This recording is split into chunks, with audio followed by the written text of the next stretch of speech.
And welcome to today's presentation on abuse, neglect, and exploitation of our elders in the state of Tennessee. My name is Elizabeth Ragsdale, and I'll be guiding you through today's content. Today's objectives include learning the mission of the Tennessee Adult Protective Services, learning the purpose of the Adult Protection Act, defining adult abuse, neglect, exploitation, and capacity to consent, learn the role as a mandated reporter and how to report, learning the different types of elder abuse, identifying risk factors for abuse, and identifying signs and symptoms of abuse. The Adult Protection Act in the state of Tennessee was signed into law by Governor Bill Lee on May 18th of 2021 and took effect on January 1st of 2022. It was enacted with the intention to protect adults from abuse, neglect, or exploitation by requiring reporting of suspected cases. It is intended that, as a result of such reports, the protective services of the state shall prevent further abuse, neglect, or exploitation within the limits set out in this part. The signing of the Tennessee Adult Protection Act started the Agency for Tennessee Adult Protective Services. The mission of this service is to protect and support vulnerable adults through collaboration. APS staff investigate reports of abuse and neglect, including self-inflicted or financial exploitation of adults who are unable to protect themselves due to a physical or mental limitation. APS may investigate abuse, neglect, exploitation of an adult in any living arrangement. This includes nursing homes, group homes, their own homes, homes of relatives or friends. Staff of APS investigate reports of abuse and often offer many resources to victims of abuse. Let's look at the definitions according to the Tennessee Protection Act. An adult is a person who is 18 years or older and because of any mental or physical dysfunctioning or advanced age is unable to manage such person's own resources, carry out their activities of daily living, or protect another person from neglect, hazardous, or abusive situations without assistance from others. This person also has no available, willing, and responsible person for assistance, and they may need protective services. Capacity to consent is the ability to make a rational decision, which includes the ability to perceive and appreciate all relevant facts and to reach a rational judgment. Exploitation is the improper use by a caretaker of funds that have been paid to an adult by a governmental agency. And sexual abuse occurs when an adult is forced, tricked, threatened, or otherwise coerced by a person into any sexual activity, involuntary exposure to sexually explicit material, or language or sexual contact against such adult's will. Sexual abuse can also occur when an adult is unable to give consent.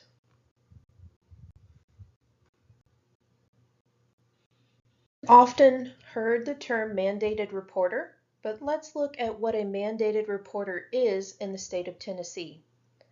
We often think of mandated reporters as doctors, nurses, counselors, teachers, etc.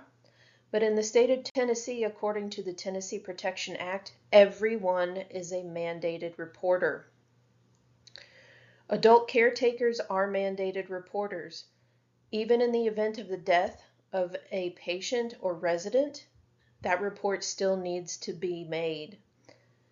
Within a residential facility or care facility, if there's a procedure that has been approved by the Director of Welfare, the reporter may follow that procedure instead of making a direct report to the state. What exactly is the role of the mandated reporter? The role of the reporter is to observe and report. It is not the role of the reporter to investigate or prove abuse is in fact occurring. Any person making a report should be immune from job discrimination and is entitled to civil action should they be able to prove they suffered discrimination or wrongful termination from their job. What should the reporter expect when actually making the report? If known, the following items will be asked and included in the report: the name and address of the adult and any other person responsible for the adult's care, the age of the adult, the nature and extent of the abuse, neglect, or exploitation, including any evidence of previous abuse, the identity of the perpetrator if known, and the identity of the complainant if possible, and any other information that the person believes might be helpful in establishing the cause of abuse.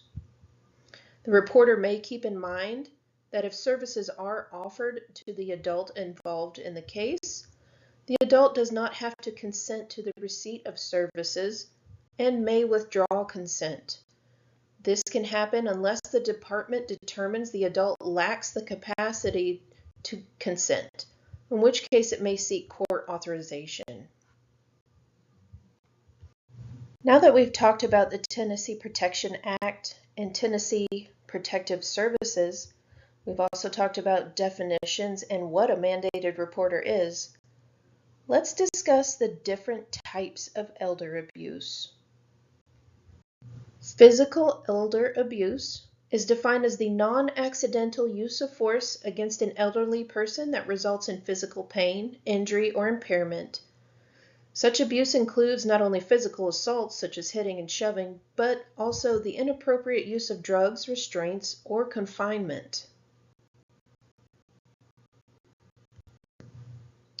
In emotional elder abuse, people speak to or treat elderly persons in ways that cause emotional pain or distress.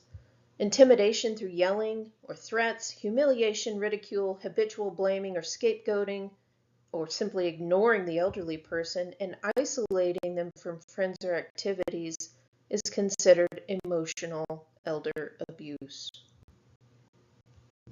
Sexual elder abuse is considered sexual contact with an elderly person without the elder's consent. Such contact can involve physical sex acts, but also showing elderly persons pornographic material, forcing the person to watch a sex act, or forcing the elder to undress. Elder neglect or abandonment. Elder neglect is a failure to fulfill a caretaking obligation. This actually constitutes more than half of all reported cases of elder abuse. This can be intentional or unintentional, and this is based on factors such as ignorance or denial that an elderly charge needs as much care as they do. Financial exploitation is the unauthorized use of an elderly person's funds or property, either by a caregiver or an outside scam artist. The caregiver might misuse an elder's personal checks, credit cards, or accounts. They may steal cash, income checks, or household goods. They may even forge the elder's signature. Typical rackets that target elders include announcement of a prize that the elderly person has won, but must pay money to claim. Also phony charities, investment fraud, even healthcare fraud and abuse. Healthcare abuse is carried out by unethical doctors, nurses, hospital personnel, and other professional care providers. Examples include not providing healthcare but charging for it, or overcharging or double billing. The healthcare professional may get kickbacks for referrals to other providers or for prescribing certain medications, over-medicating or under-medicating, and recommending fraudulent remedies for illnesses.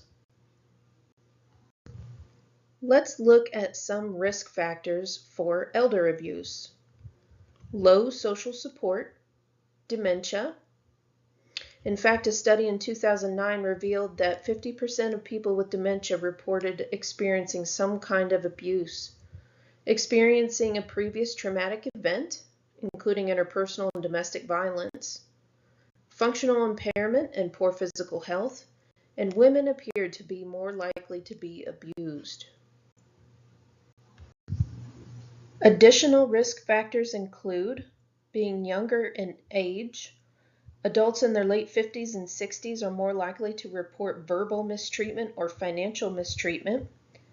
Adults less than 70 years old were more likely to fall victim to emotional, physical, and financial mistreatment by strangers.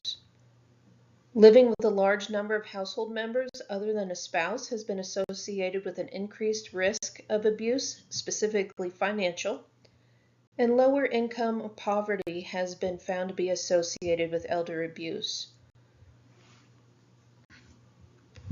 Now that we've discussed what the definitions and different types of abuse are, and who may be more likely to experience it, let's look at some of the signs and symptoms of potential abuse and neglect. Physical neglect or mistreatment.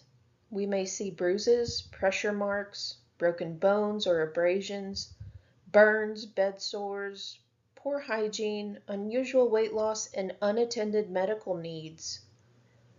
With emotional abuse, we as the staff may start to see unexplained withdrawal from normal activities.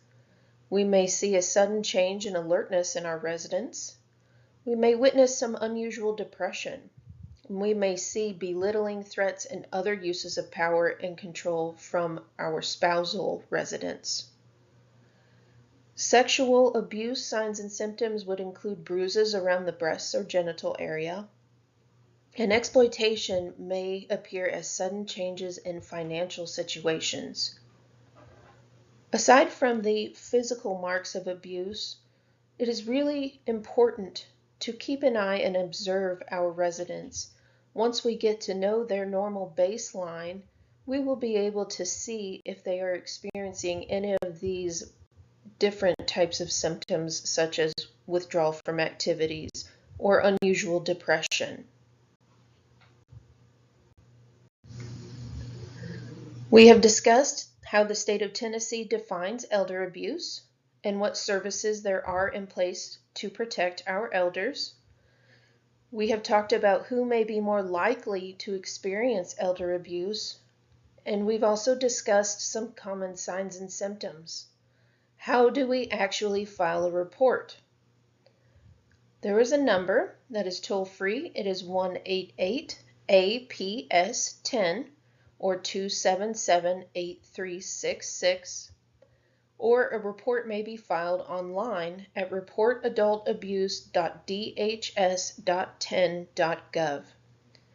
The reporter also may use a channel through the facility if there is a procedure that has been approved by the Director of Welfare of the facility.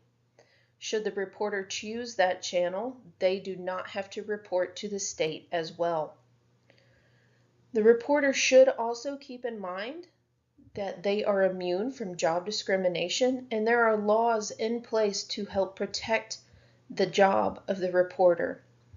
Should the reporter be able to prove that they experienced job discrimination or wrongful termination, they are entitled to civil action.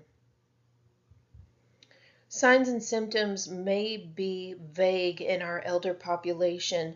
Many of them will not speak up. We are to be their voice. We cannot let them suffer in silence. If you have a doubt or if you have a concern, make a report. It is the job of the Tennessee Adult Protective Services to investigate any potential abuse that may be ongoing. It is the role of the reporter to observe and report. They do not have to worry about trying to prove that any abuse is actually occurring. Don't let them suffer in silence. There are additional resources available for anyone from the state of Tennessee. This includes the Tennessee Commission on Aging and Disability. You can go to tennessee.gov and look for elder abuse. You can also go to the Tennessee Department of Justice and search for Responding to Elder Abuse in Tennessee or justice.gov. There are numerous resources that can be used to educate staff. They can be used to educate our residents, and they can be used to educate the families. Education and awareness is key. We want to keep everyone happy, healthy, and smiling as they continue to live their golden years.